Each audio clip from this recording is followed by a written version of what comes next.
విచిత్రాలలోకెల్లా విచిత్రం ఏంటంటే సీఎం రమేష్ తెలుగుదేశం పార్టీకి సంబంధించినటువంటి నాయకుడు. ఆయన 2 సార్లు తెలుగుదేశం పన్ను రాజ్యసభ కూడా గెలిచారు. రాజ్యసభ అభ్యర్థుల్ని కొంతమందిని తెలుగుదేశం పార్టీ బీజేపీకి గిఫ్ట్గా ఇచ్చింది. అందులో భాగంగా వెళ్ళారు. అప్పటి నుండి బీజేపీ అగ్రనాయకత్వంతో మమేకమయ్యారు. చాలా సీరియస్గా ఎఫర్ట్ పెట్టారు, కష్టపడ్డారు, అక్కడ నిలబడ్డారు. ఒక రకంగా Amit Shah core team member అయ్యారు. ఆయనకి ఇప్పుడు అనకాపల్లి నుంచి ఎంపీ సీటు దాదాపు ఖాయమైపోయింది. అనకాపల్లి సీట్ నుంచి సీఎం రమేష్ని పోటీ చేయించబోతున్నారు.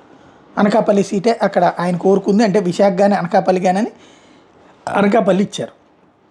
అయితే అసలైనటువంటి అంశం ఏంటంటే ఆయనకి సంబంధించినటువంటి కంపెనీ ఇప్పుడు తాజాగా ఈ విరాళాలు ఇచ్చిన లెక్క ఉంది కదా, అందులో సీఎం రమేష్కి సంబంధించినటువంటి రిత్విక్ ప్రాజెక్ట్స్ ఈ బాండ్స్, ఎలక్టోరల్ బాండ్స్ 30 కోట్ల రూపాయలు కాంగ్రెస్ పార్టీకి విరాళంగా ఇచ్చారు. ఆయన 5 కోట్ల రూపాయలు జేడీఎస్కి ఇచ్చారు.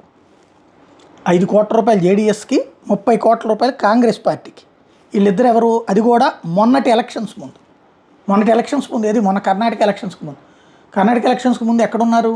ఆయన బీజేపీలోనే ఉన్నారు. అంటే వ్యాపారవేత్త వ్యాపారమే చేస్తాడు, అందరికి ఇస్తారు విరాళాలు.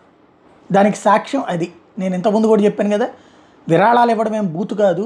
ప్రతి కంపెనీ వాడు కూడా అవతల వాళ్ళతో మేనేజ్ చేసుకోవడానికి చేసుకుంటారన్నాడు. అట్లా ఇచ్చారు.